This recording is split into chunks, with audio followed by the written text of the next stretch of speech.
Yo les Schwab Boys. Bienvenue dans cette nouvelle vidéo.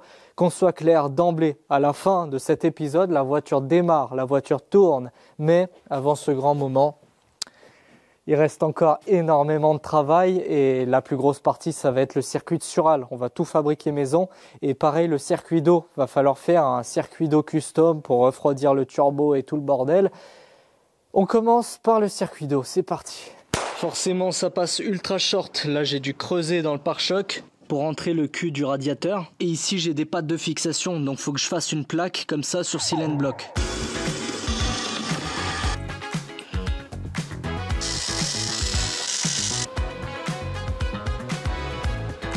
J'ai chopé des Silent Block à quelques centimes sur AliExpress et c'est exactement ce que je veux. Une fois monté, ça donne ça. Tu vois là-bas, ouais, c'est serré. On aime ça, n'est-ce pas? Il faut qu'on fasse une sorte de coude en inox comme ça qui va rejoindre la sortie du radiateur à l'entrée de la pompe. Et ce coude, il faut qu'il ait des piquetages pour la sortie du turbo, l'arrivée du chauffage habitacle, etc. là-dessus. Et ici sur ce beau radiateur de Range Rover, j'ai ma sortie du radiateur. Alors j'ai mis à chaque fois des gommes silicone là. Là où j'ai mis le plus d'argent, c'est dans des putains de durites silicone. J'en ai acheté des paquets, des durites, des coudes, des raccords de toutes sortes avec des tailles bizarres. Là au final, j'ai dû dépenser 500 € juste de silicone et ça rend fou. Mais j'ai trouvé, à force de faire des erreurs, j'ai trouvé une technique. Tu vois les coudes comme ça en silicone, tu sais jamais quelle taille prendre. Par exemple là, si j'ai une sortie en 35 mm, tu prends 2 mm en dessous. Comme ça rentre un petit peu en force et tu as moins de risque de fuite. Pour le coude, j'ai décidé de faire un truc comme ça. Et tout ça en utilisant des chutes d'inox qui traînaient chez moi.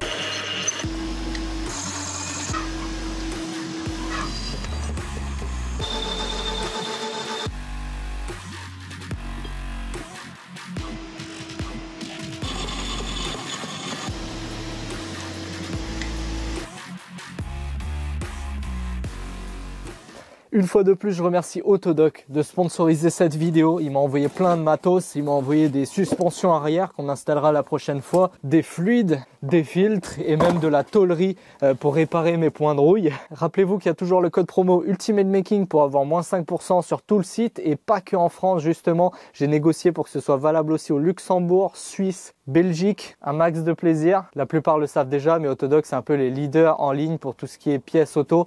Ils ont vraiment énormément de choix et énormément de gammes différentes et ce, même pour des véhicules un peu plus rares. C'est-à-dire que moi, chez Ford par exemple, c'est les seuls à avoir certaines pièces et ce, à des prix défiant toute concurrence, surtout sur l'application mobile. Bien pratique, tu es dehors en galère, tu sors l'appli, tu rentres ton modèle de véhicule. Moi, j'ai pris une Ford Cougar coupée et ensuite tu cherches ta pièce. Par exemple, allez, jointe queue de soupape. Tu verras que tu as plein de gammes différentes, aussi bien de l'entrée de gamme que du haut de gamme, comme du Victor Heinz, super quali.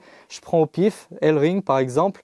Un truc que je dis toujours, lis bien la description des articles, mesure ton ancienne pièce avant de commander ta nouvelle. Et sur ce, tous les liens sont en description. On passe à la suite. Alors pour le circuit d'eau du turbo, soyez attentifs parce que c'est un peu technique. Et si tu le fais mal, ton circuit d'eau du turbo, ben tu crées des poches d'air, des blocages d'air en fait, de la flotte qui circule plus. C'est la catastrophe. C'est genre, tu surchauffes, c'est n'importe quoi.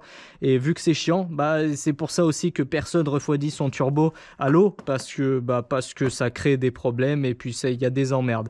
Du coup, ce que moi j'ai fait, c'est que j'ai démonté mon thermostat. Ça, c'est le thermostat qui est très bon, que j'avais sur le moteur. Ça, c'en a un vieux tout pourri que j'avais en stock. Tu vois à quel point il est dégueulasse à l'intérieur. Donc, je l'ai démonté pour voir un peu comment il fonctionne. Donc, en fait, c'est pas si compliqué, tu vois. Ici, tu as la sortie principale vers le radiateur. Et ce qui se passe, c'est que le thermostat, là, tu as un clapet. C'est-à-dire que quand ton clapet, quand ton eau est pas assez chaude, ton clapet il est fermé et donc ici il ouvre le bypass. Et le bypass en fait c'est un trou qui sort ici. Et le bypass en fait ça sert à faire une boucle fermée pour éviter de faire caviter ta pompe à eau. Il faut qu'elle ait toujours de l'eau à brasser. Mais voilà, c'est un circuit fermé qui ne passe pas par le radiateur. Et ce qui se passe quand ton eau elle atteint 90, ça s'ouvre, le ressort pousse, ça ferme le bypass et ça ouvre le circuit principal. Là derrière tu as le circuit vers l'habitacle, mais celui-là il est toujours ouvert. Or, il s'avère que de toute manière, sur le vieux thermostat que j'avais, le bypass ici, le tuyau, normalement j'ai un téton, mais sauf qu'ici il était pété. Donc c'est pas grave, je l'ai taraudé et j'en profite pour mettre un raccord AN6. Et je me suis dit, tu sais quoi, on va faire ça comme ça. Au lieu de rajouter des durites et des trucs qui font le bordel, on va se piquer dans le bypass pour passer à travers le turbo. Et donc en fait, le turbo, il va me permettre de chauffer l'eau plus vite en passant par le bypass, de constamment avoir que la pompe, elle brasse de l'eau pour qu'elle cavite pas. Et du coup, le problème, c'est que si je fais ça, lorsque la température est atteinte, le bypass est bouché et il n'y a plus d'eau au turbo. Donc ici, on va créer une entaille. Comme ça, il y a toujours de l'eau qui va passer par là, tout en ayant le flux maximal qui va passer par le circuit principal. Et je vais la tenter comme ça. Miam miam.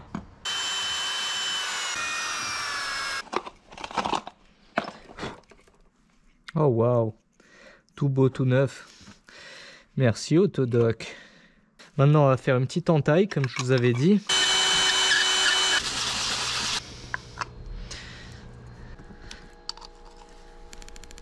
Ok, maintenant petit test. Ok. Tu vois, je l'ai chauffé, il y a de la paraffine à l'intérieur qui a fondu et du coup quand la paraffine est fond, et ben, les ressorts ils peuvent se détendre et ça bouche comme ça la sortie. Bah écoute, ça marche, je l'ai testé, comme ça on est sûr, hein, il n'y a pas de douille, de mauvaise surprise. Bah, c'est super. Ah ouah, c'est chaud. Finalement, quand je regarde l'orifice débitant ici, c'est du AN6, c'est ridiculement petit. Donc la pompe, elle va caviter. Pour éviter ça, je vais prendre le thermostat et lui faire quelques perçages. Bon, je pense que vous l'aurez compris, hein, je suis clairement en roue libre. Je sais pas exactement ce que je fais, je tente des trucs et puis on verra bien. De toute façon, il n'y a que comme ça qu'on saura. Voilà.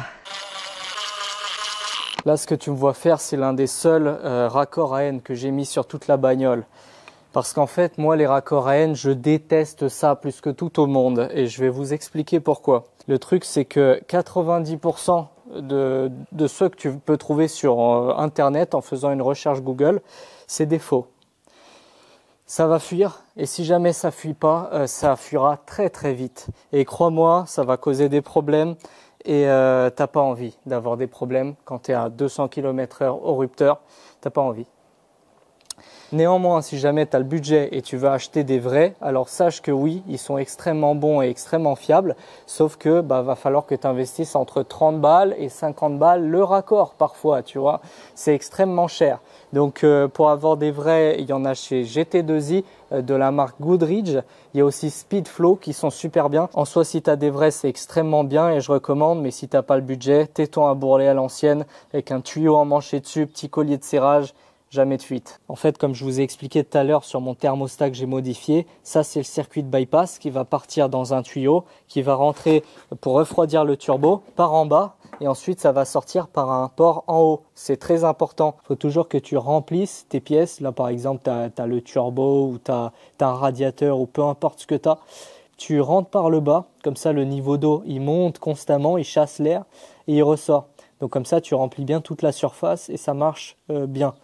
Si tu remplis par le haut, tu fais pas attention et puis en fait ce qui va se passer c'est que ça va faire une sorte de cascade comme ça et puis ton niveau il va être là, puis l'eau elle va se barrer, ici tu auras une énorme poche d'air qui servira à rien. Donc ça, faut pas faire ça, jamais. Pas bien. Et sinon écoute, j'ai terminé la pièce un peu Frankensteinesque qui va servir à mon circuit d'eau. Donc ici on aura la pompe côté moteur qui va aspirer la flotte. Ici c'est le radiateur, donc l'eau va arriver comme ça et va rentrer dans le moteur et dans son passage elle va aspirer sur les autres ports que j'ai rajoutés. Ça c'est le port chauffage habitacle ainsi que l'échangeur huile-eau. Tu vois, j'ai fait une forme un peu sympa pour que ça aide à créer l'aspiration. Et ici pareil, tu vois, j'ai mis le cône et j'ai soudé le petit raccord AN pour le retour de turbo. Le cône là va aider à faire un effet Venturi et ça va aider à aspirer par ici parce qu'au final les circuits d'eau c'est comme l'électricité et comme n'importe quoi, ça circule là où c'est le plus facile. Là où c'est plus restrictif comme ici, il n'y a aucune raison que tu aies un bon flux. Donc il faut toujours essayer de les aider, sinon ça va servir à rien. Et là j'ai mon c'est pas un thermocouple, je sais pas trop comment on appelle ça, mais c'est l'interrupteur thermique qui va déclencher les ventilateurs à 90 degrés. Quand le moteur il est chaud, bam, ça déclenche les ventilos. Et puis on verra bien ce que ça donne. Aujourd'hui, une grosse partie de cette vidéo va être dédiée au circuit de suralimentation. Donc le radiateur d'air, le piping, les tuyauteries qui vont alimenter le papillon et tout ça. Et si tu te rappelles bien, il y a quelques temps, j'avais dit que j'utiliserais ça. Ce radiateur de Land Rover Discovery TDI, je sais pas quoi.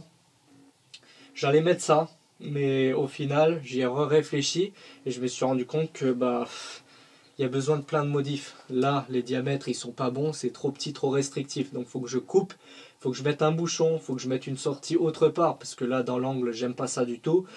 En plus gros, et en plus, il est dégueulasse. Regarde, il est tout plein d'huile et de diesel et laisse tomber. Je traînais l'autre jour sur au Royaume d'Asie, hein, AliExpress comme d'habitude, et je suis tombé sur ça. Putain, mais qu'est-ce qui casse les couilles, lui. Je suis tombé sur ça. Intercooler Core, ça m'a coûté 50 € et 50 € de frais de port. J'ai craqué mon slip, mais bon, YouTube monnaie. Hein. Au final, quand j'ai vu ce truc, je me suis dit c'est trop beau pour être vrai, parce que ce radiateur là, ce cœur là, il est vendu sous d'autres noms, Racing je sais pas quoi, et ça vaut 500 balles.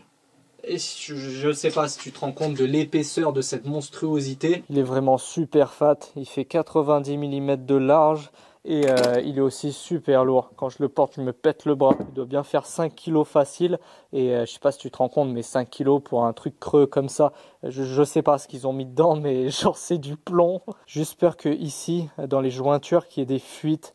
En fait, tu sais, ça c'est genre des couches qui sont empilées, qui sont mises, serrées ensemble dans un four à haute température et il y a une espèce de pâte, tu sais, une pâte de soudure qui fond et qui fait les jointures.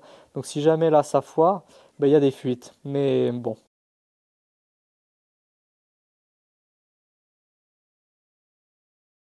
toute façon, tu sais bien, à force t'as compris, je fais ça pour la science. Si jamais je me rate, il y a des fuites, tu sauras que c'est de la merde. Et si c'est bien, tu sauras que c'est bien. Donc ce qu'on va faire là, c'est qu'on va lui faire des petits chapeaux en tôle, pliés, roulés, etc. Sous des tigues, on n'est pas au bout de nos peines, avec les entrées et les sorties là où on veut. Et puis, dubstep.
Wow, nice. Yum yum yum yum yum. Crunch.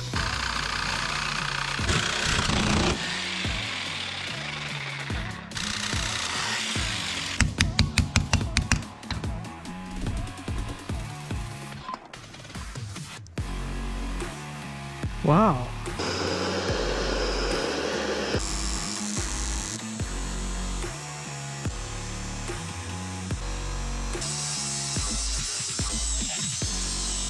Tiens d'ailleurs, est-ce que j'ai déjà dit moi un jour que j'arrêtais les montages bizarres? Franchement, si je l'ai dit, je ne m'en rappelle absolument pas. Et d'ailleurs, ce montage m'a l'air tout à fait correct. N'est-ce pas, Pompounet? Bon, alors par quoi commencer? C'est horrible. C'est horrible à souder ce radiateur. Je suis con en fait. Ça, c'est un radiateur. Le but d'un radiateur, c'est de radiater, c'est d'évacuer la chaleur. Donc en fait, quand tu mets ici des ampères de l'énergie pour faire un bain de fusion, toute l'énergie, elle se barre dans le radiateur. Donc au final, tu n'arrives pas à tenir un bain de fusion parce qu'il refroidit tout de suite. Alors, du coup, ça veut dire que mon intercooleur est efficace, mais ça veut aussi dire que je peux pas le souder, en fait. Je vais changer de torche. Donc, ce que je vais faire... Ah! Oui, il y a une poutre ici, putain. Si tu veux un volant de XR2i, tu me le dis, hein, tu me contactes. Sinon, ce que je vais faire, c'est que je vais utiliser cette torche. C'est une torche qui est vendue avec un poste 200 ampères. Normalement, elle est censée tenir 200 ampères. Surtout que la marque, c'est Trafimet. Trafimet, c'est une très bonne marque de torche, mais la seule raison pour laquelle je l'aime pas, c'est qu'en fait, elle est ultra rigide et le câble est tellement lourd que, en fait, il emporte ton poignet. Le petit gaz. Oula. Voilà, c'est celle-là aussi que j'ai. C'est une petite torche. Tu vois, genre le maximum que tu peux lui mettre, c'est 95 ampères en alternatif. Et que ça, tu fais des collecteurs en inox magnifiques. Mais voilà, ça, je peux pas souder des gros trucs avec. Je commence à être équipé, moi, avec toutes ces conneries là. C'est en tigant qu'on devient tiger. Voyons si je brûle la maison, ça sera la surprise. 150 ampères. Waouh! Ça marche!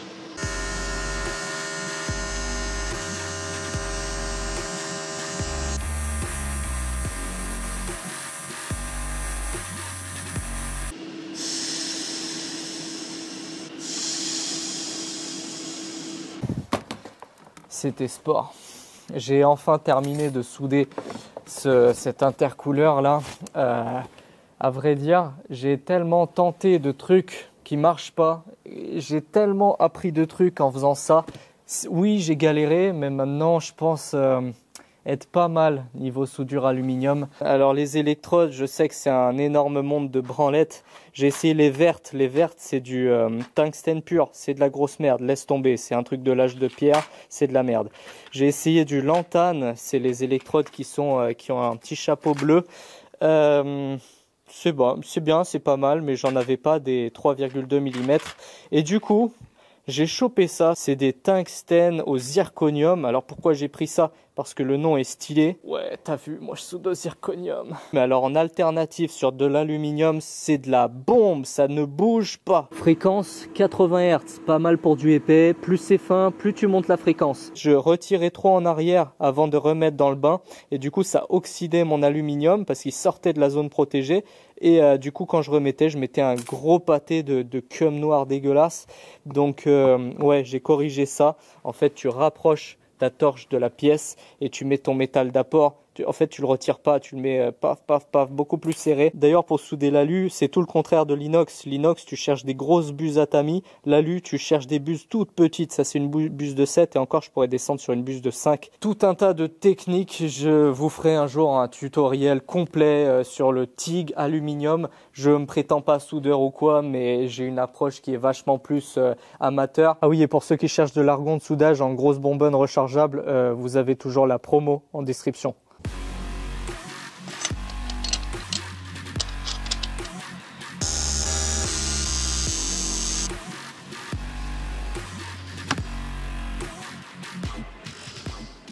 Eh ben, tu sais quoi? La nuit dernière, je viens d'avoir une idée du démon. Tu vois, cet intercooleur, déjà, il est balèze. Mais il s'avère que de mon ancien setup, il me restait ces deux petits spals 8 pouces que j'avais montés sur mon ancien radiateur. Et là, je me suis dit, je m'en sers pas. Mais si, par pur hasard, ne serait-ce pas pile de la bonne taille? Bah si. Moi, je te dis, l'air, il va rentrer liquide. Ça va être un kit noce, mais sans la noce. Ça veut dire plus de... Ça veut dire plus de pile. Mais tu veux bien ***er ta mère? Mais t'as une tête de bite. Il faut que je fabrique des pattes de fixation pour que ce spal soit... un Kimbo.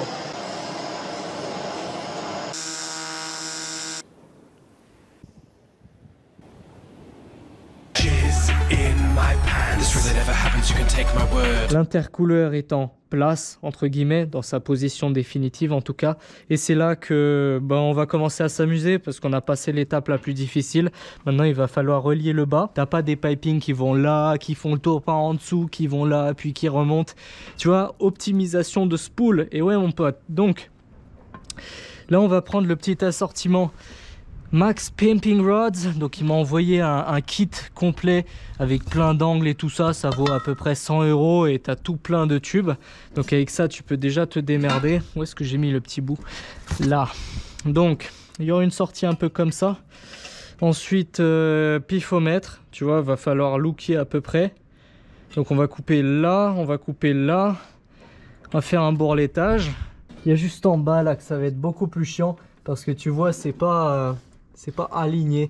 Donc en fait il va falloir faire un coude super serré qui va remonter comme ça, et pour autant il faut que ce soit montable. Donc il y a peut-être moyen que je fasse en 2 morceaux, ouais, parce que sinon tu pourras pas le manchonner en fait. Et oui, ça aussi il faut y penser. Mais là du coup en haut il manque quelque chose. Il faut fabriquer une barre pour relier ces deux parties ensemble pour rigidifier et tenir les radiateurs.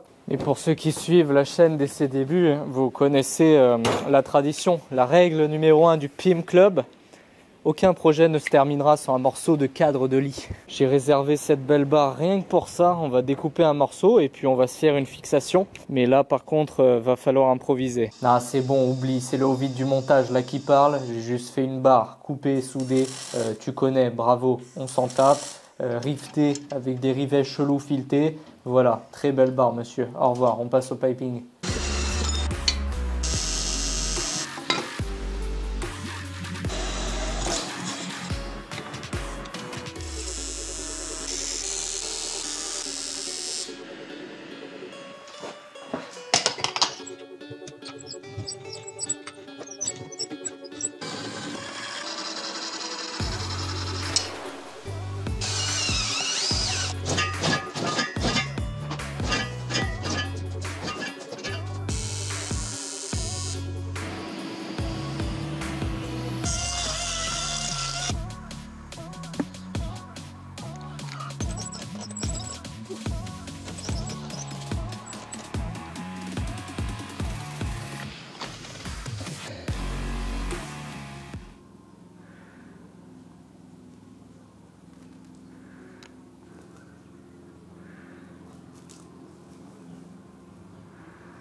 Voilà, donc j'ai terminé tout le circuit de suralimentation et j'en suis hyper satisfait parce que c'est optimisé au possible.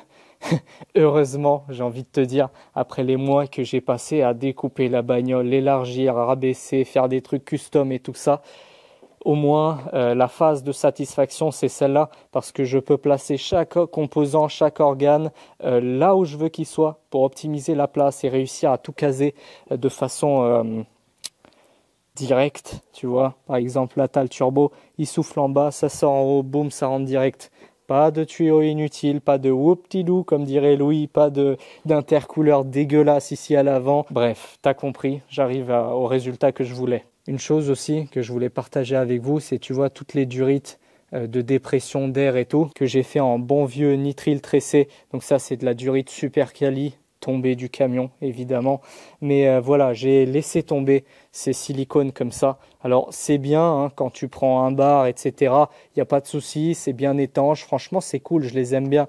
Mais de 1, ça fait trop kéké racing. Et de 2, ça gonfle quand tu prends des suralimentations d'hommes en fait. Même si je dis ça en faisant le malin, parce que prendre beaucoup de bars, ça fait bander tout le monde. Mais à vrai dire, ce qu'il faut bien comprendre, c'est que la pression de sural que tu mesures ici, par le conduit qui va au map, au calculateur, c'est une mesure en amont du moteur.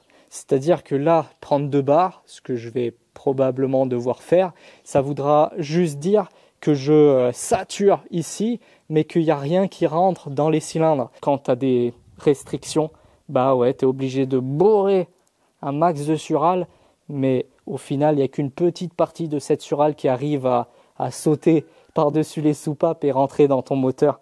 En fait, vraiment, tout se joue dans la culasse. Et le fait est aussi que mon moteur, là, il a une culasse qui est merdique. C'est-à-dire qu'en fait, les conduits, l'angle ici, il est très serré. Tu vois, ça arrive quasiment à 90 degrés. Et l'air, ce qu'il déteste le plus, c'est de faire des angles et des demi-tours bizarres. En fait, lui, il arrive comme ça et il sort comme ça.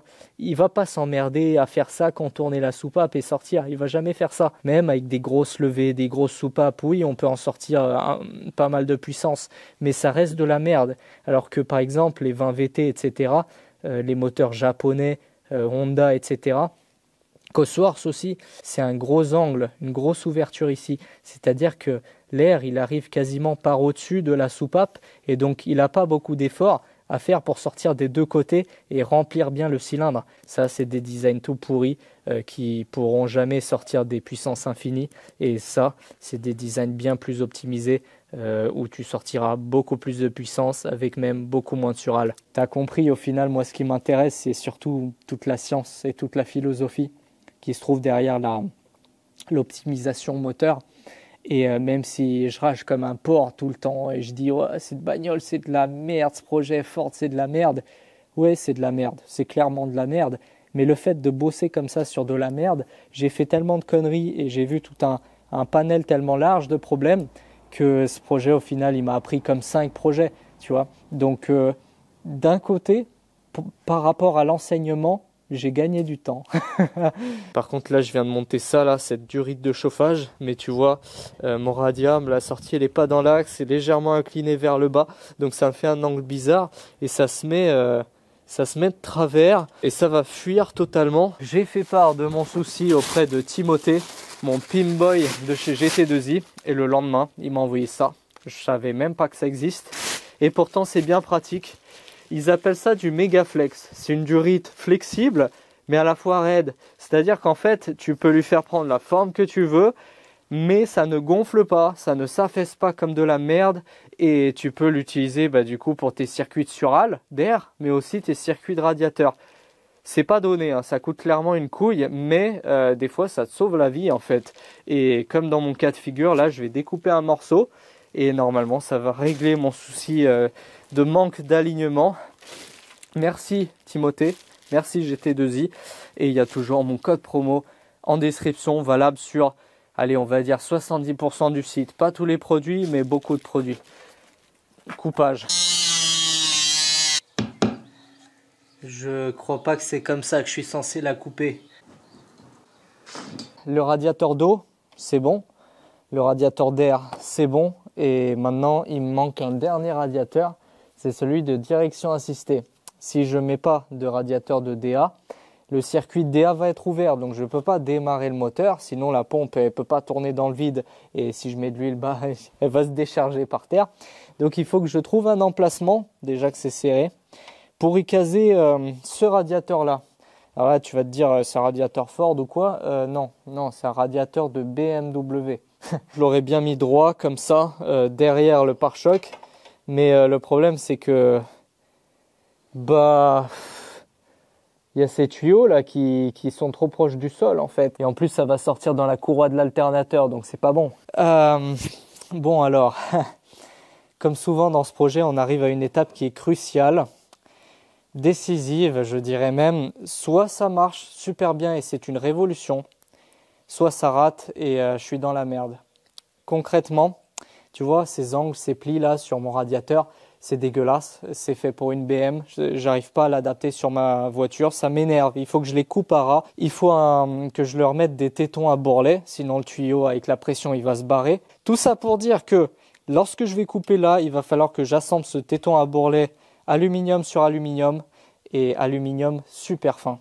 Christophe, il avait fait récemment sur sa chaîne un tutoriel brasure aluminium. Alors ça, c'est quasiment du jamais vu. Et il m'a filé ça. Tu vois les logos sur le paquet. Close carefully, 48 heures avant que la planète explose. Corrosive Cored, cancer. Et qui dit logos qui font peur, dit produits de qualité, généralement. Donc, on va tenter ce que j'ai jamais tenté et ce que beaucoup de gens n'ont jamais tenté, de la brasure à la baguette sur aluminium. Ce qui est chaud avec la brasure alu, c'est que tu vois pas quand il va fondre. Donc en fait, il fond en 2 secondes et tu le vois pas venir. Tu vois la flamme, quand elle devient légèrement orange, ça veut dire qu'elle va bientôt fondre. Ah putain, si en plus il y a une différence de température de fusion. Fond pas, fond pas, fond pas, fond pas. Oui! Oui! Là par contre à la jonction, j'espère que ça va pas faire des fuites. Vu que je l'ai chauffé, j'espère qu'il n'y avait pas de joint.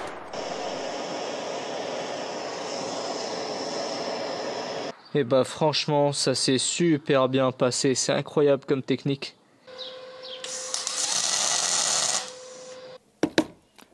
Le spal, pareil, il est fixé. Ça rend bien avec ses oreillettes de fixation custom et les montages sur Silent Block. Donc là, j'en avais 2 d'origine. Pratique, je les ai réutilisés.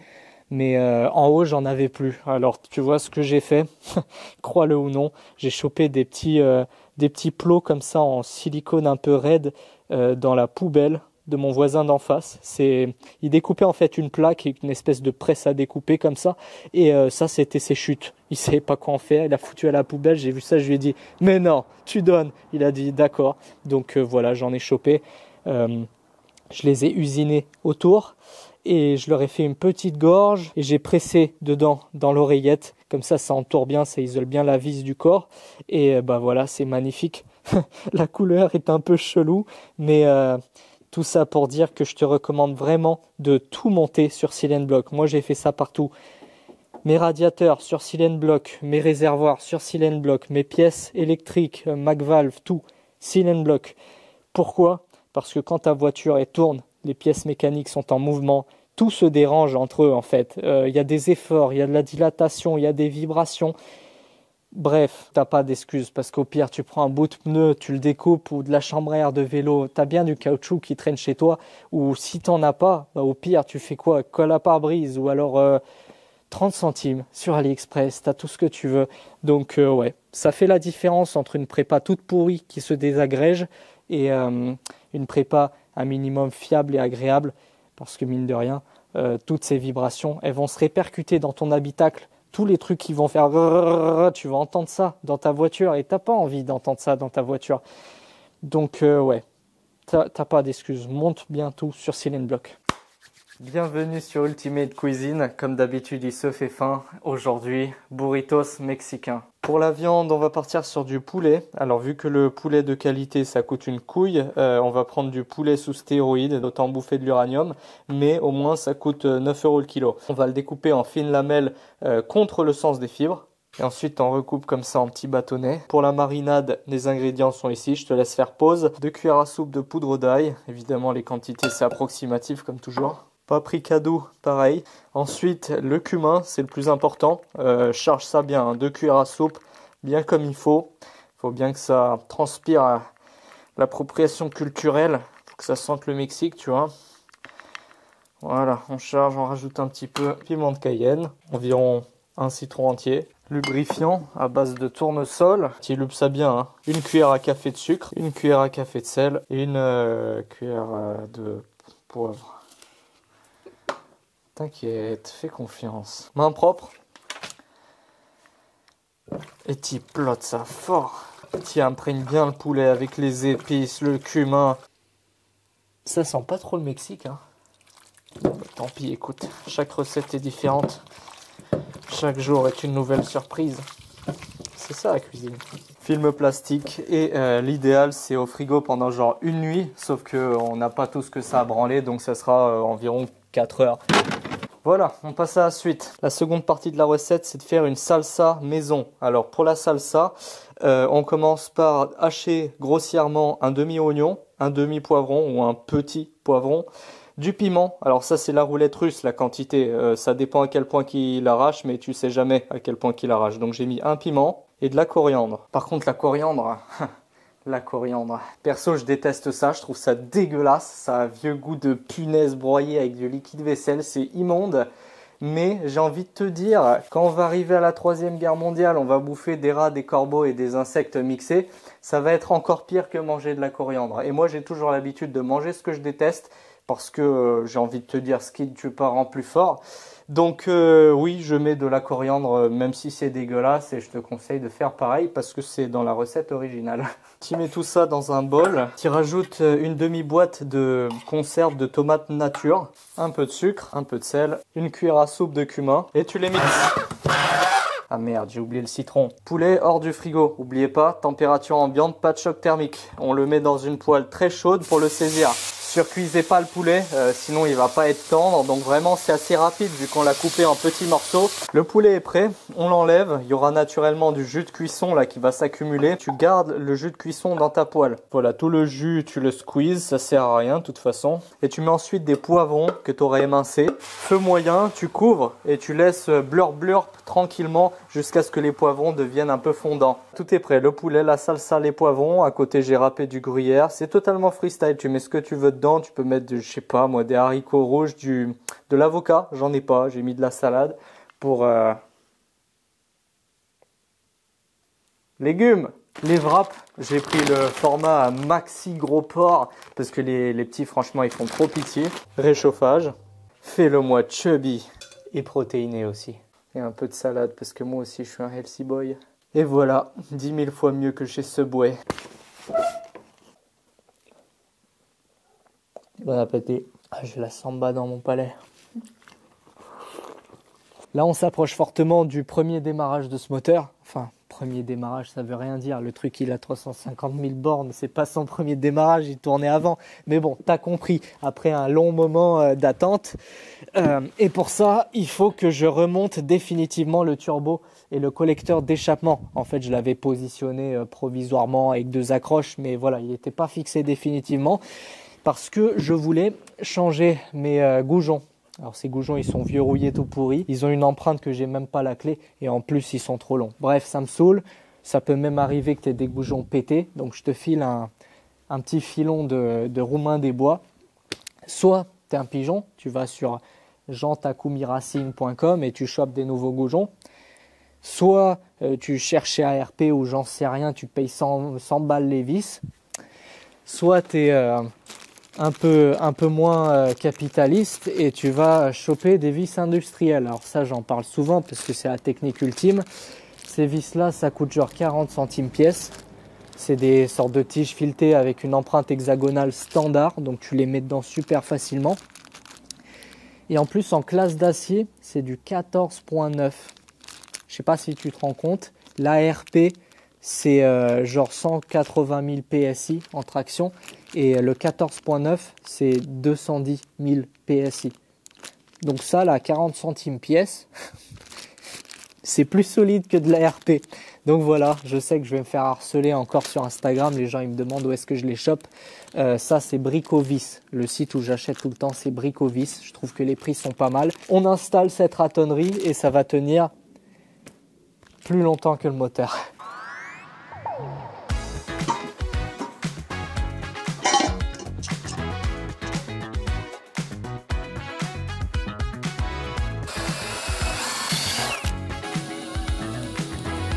Bon, c'est de la merde, mais ça fera le taf.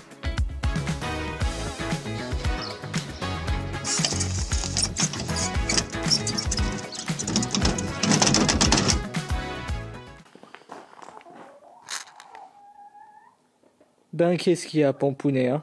Arrête de te cacher derrière ce gros moteur de Clio RS, voyons. Oust. Oust, le Pampounet. Vous vous rappelez, il n'y a pas si longtemps, je faisais grave le malin. Je disais, cette voiture, ouais, de toute façon, ce moteur, je m'en tape. Si je le casse, pas grave, on s'en fout. J'ai longuement réfléchi et plus ça allait, plus j'avançais dans ce projet et plus je me suis rendu compte que j'ai passé un cap. Un cap de travail, hein, un cap d'implication dans ce projet.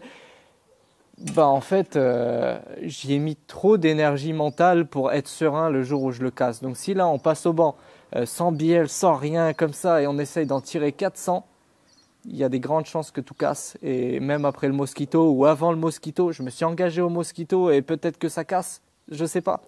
Et bah j'ai glissé. Dites bonjour à mon nouveau moteur de Clio RS. Et pour le lube, on part sur un petit 5,50. Comme ça, à froid, c'est pas trop épais. Et ça reste un petit peu plus épais à chaud. Donc voilà, ça devrait le faire. Avant, j'avais trop de pression d'huile. Mais maintenant, j'ai reçu la nouvelle cargaison. Creamy boy. Attends, je vais essayer une méthode de coulage différente. Non, je vais en foutre de partout. Creamy. Faut que je fasse gaffe pour le remplissage parce que ma jauge d'huile là, elle est plus bonne vu que c'est pas le bon carter. Donc cette jauge ne va pas avec ce carter. Donc en fait le niveau il sert à rien. Mais vu que je connais par cœur les moteurs de Clio RS, je peux vous dire que ça prend 4,5 litres d'huile. Ouh, creamy. Et un petit dernier, juste parce qu'on est riche. Putain, j'ai une chance phénoménale, n'empêche.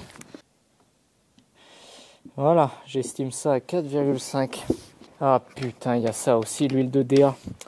Faut pas que la pompe elle tourne à sec. Comment on ouvre?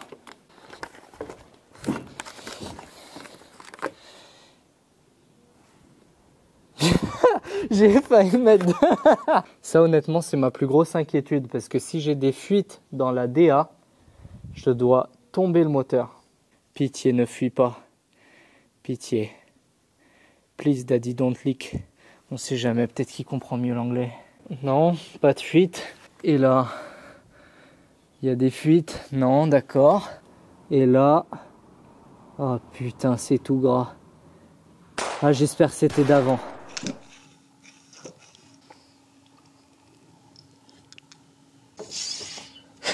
C'est dégueulasse. On est vraiment sur du travail de qualité là. T'as vu ça? Bah attends, je me fais rallonger mon faisceau par le maître du faisceau. Par le boss de l'électricité là. C'est vachement bien fait. Hein. C'est vrai? Mais pourquoi tu fais de la merde alors? Parce que c'est le tien. Ici c'est l'arrivée d'essence, donc faut qu'on mette un filtre à essence quelque part là. Et naturellement une question très complexe se pose. Quel filtre à essence choisir? Parce qu'il m'en faut un avec un flow le plus élevé possible. Du coup, il y a Autodoc qui m'en a envoyé deux, un mail et un Febi. J'ai une technique secrète pour évaluer le débit des filtres et choisir le meilleur. Évidemment, je ne vais pas prendre du Racing. Tu souffles? Celui-là, pas ouf, hein. Il oppose un peu de résistance. Pas mal. Bon bah voilà, j'ai choisi, je vais prendre celui-là. Le trou par contre, vu qu'il a été arrondi, je le trouve un petit peu restrictif. On va dilater ça, la tête en bas, pour que le strap il tombe et que le strap il aille pas dedans, sinon on défonce les injecteurs. Voilà qui m'a l'air plus adapté. Un point qui m'inquiète énormément, c'est cet embout là. Ça c'est ma sortie d'essence de la pompe.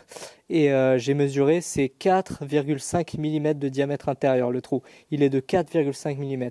Les mecs qui font des prépas, quand ils veulent sortir 400 chevaux ou quoi, ils passent tous sur genre des diamètres internes de 8 mm ou des trucs comme ça, des trucs fat. Et moi je suis là avec mon 4,5 mm. Est-ce que c'est de la branlette? Est-ce que... Bah on le saura, parce que je vais remonter ça comme ça, je ne vais pas refaire tout le circuit de carburant. Ça sert à rien que je dilate le filtre si ma section limitante c'est le tuyau quoi. Vas-y là, qu'est-ce qui peut se passer? Qu'est-ce que j'oublie? Bon, bah t'as une fuite. Mais non. On est censé voir qui trigger. Ouais, donc le trigger est bon là. Mais mes bobines, elles font pas d'étincelles. Super. Bah, du coup, d'épinage, on va les repiner comme des bobines longues alors que c'est clairement des courtes. Mais écoute, peut-être que chez Volkswagen, ils sont aussi cons que chez Ford, on sait pas. Puis au pire, on crame une bobine, n'est-ce pas? C'est pas la mienne, mon cheminement. Je vois ça, monsieur. On est le lendemain, vous savez ce qu'on dit, la nuit porte conseil. Bonne nouvelle, je crois savoir pourquoi en mode test, j'ai pas d'allumage. Mauvaise nouvelle, j'ai probablement cramé 4 bobines. Tu sais, dans Speeduino, tu as un mode test qui sert à tester tes sorties injecteurs, allumage et tout ça, comme dans toutes les gestions programmables, pour vérifier que tu as bien branché et tout. Avant d'essayer de démarrer comme un débile, tu testes si tu as du signal là où il faut. Et en fait, le mode test dans Speeduino, il ne faut pas tester avec, parce que le mode test brûle tes bobines. Au lieu d'envoyer des impulsions, parce que je pensais que c'était le cas pour faire des tsac-tsac, des étincelles, En fait, il envoie un signal continu ou alors de 500 millisecondes alors que tes bobines elles sont censées en prendre 2 millisecondes. Donc en fait, les transistors ils font coquette. Merci Speeduino, tu gères. Si je retrouve le petit bâtard qui a codé ça, bagarre. Il va me les rembourser mes 4 bobines polonaises. À force de me faire bully par la vie à chaque fois, bah j'ai développé une certaine immunité. Je vois venir les problèmes à 10 km. Du coup, ce que j'ai fait, c'est que j'ai commandé 8 bobines et non pas 4. La redondance, mon petit pote.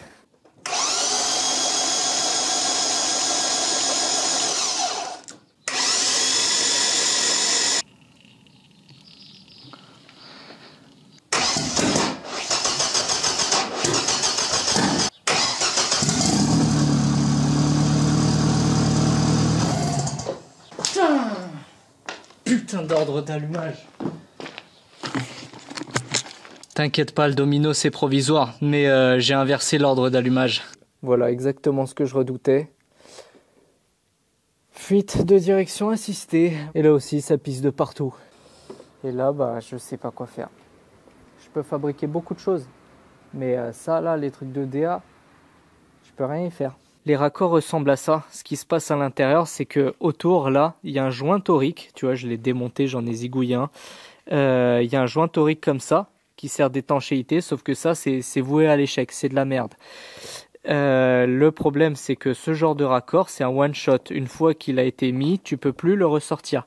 Parce que tu as un circlips en acier trempé à l'intérieur qui maintient le truc en place. Donc tu peux pas écarter le circlips, ressortir, changer la pièce. Même si pour autant la pièce se rachète, tu vois, avec un nouveau joint torique et tout ça, le circlips en one shot à l'intérieur. Et ouais, Ford, c'est vraiment des putains de branleurs. Parce que si tu veux changer ce raccord, il faut le couper à la disqueuse. Et tu as 99,9% de chance, comme ici, de défoncer, tu sais, d'entailler ton tuyau. Tu peux pas faut le détruire. Ford, allez bien vous faire enculer. Puis évidemment, j'y ai pensé à chercher le tuyau tout entier avec les raccords tout neufs. Ça n'existe pas. Ça ne se fabrique pas. C'est mort. Hein. Là, si je perds mon temps à tout remonter, je vais rouler en même pas 1 kilomètre. J'aurai vidé le bocal sur l'alternateur et la pompe, elle se sera détruite parce qu'elle aura tourné à sec. Donc non, je vais pas faire ça. Je garde le sourire. S'il faut tomber le moteur, je tomberai le moteur. Mais pour le moment, la principale fuite, elle est sur cette partie-là du raccord et je vais essayer de le faire maintenant. Je vais tomber le support moteur machin, sortir le tuyau et le détruire à la meuleuse et essayer de mettre un nouvel embout en espérant pas me rater. Si je me rate, je sais pas. Je vais essayer d'en faire sur mesure par une société. Allez, donne-moi de la force, petite bouboule. Donne-moi de la force, petit fluffy pompounet.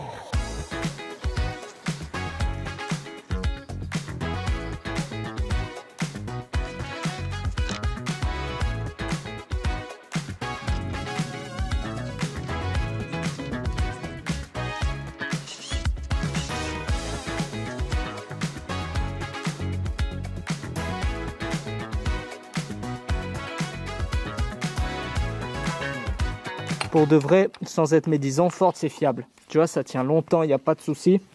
Mais dès qu'il y a un souci, ta voiture est bonne pour la casse. En fait, c'est fiable, mais c'est pas réparable. Puis le raccord hydraulique, ils ont la conception la plus pétée de l'univers. Tu peux pas tenir 80 bars sur un petit joint torique qui a 30 ans, c'est pas possible. C'est pas... Oh putain, oh non, non, non, non, non. Allez, arrête de queumer là. Ah. Ok, ça a pété, j'ai fait le plus dur. Allez. Ok. Tiens, putain, en plus l'assise du joint là, elle est un peu bouffée par la rouille. Je vais essayer de corriger le tir avec du papier de verre, mais... je sais pas. Et maintenant je vais prendre ce truc et le presser dedans jusqu'à ce que le clip s'y s'engage. Enfin bon, presser dedans façon de parler quoi. Ça s'est bien passé. Waouh! Et en plus, ça a l'air de bien faire étanchéité. Ah, je la sens bien là. Là, je la sens bien là. Yeah boy! Tout est remonté. Merde.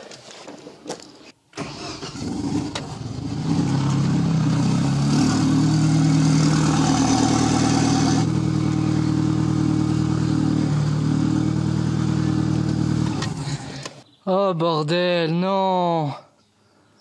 C'est quoi ce délire? Et là en dessous, laisse tomber.